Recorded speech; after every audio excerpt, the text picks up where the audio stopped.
Alright. That didn't take long. This tongue really doesn't weigh anything. So this piece of angle iron made it to this piece of tube will work fine.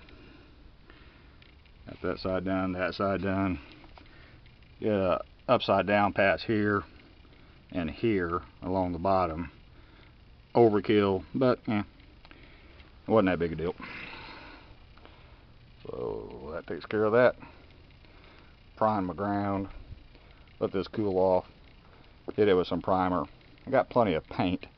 Gonna paint both these scrapers sooner or later. And if anybody's wondering, hold on again. I tried to crank up this welder one-handed. Of course my face plates can't see nothing.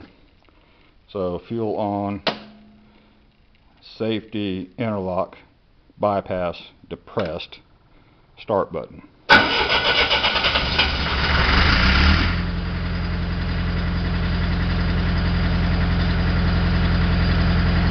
I released the safety interlock. Now it's on the high temp, low oil pressure safety. Oil pressure right here. Charging amp right here.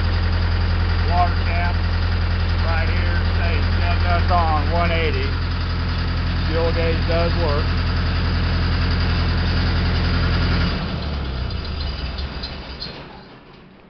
Of course, you got your electrical outlets. I love this thing.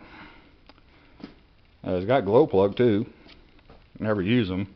It really don't get that cold down here in Texas. It's a little rough. It idle, smooths out at welding RPM. The diesel in the tank, I'm thinking, is damn near 6 or 7 years old. But it still runs. I got additives in it to preserve it.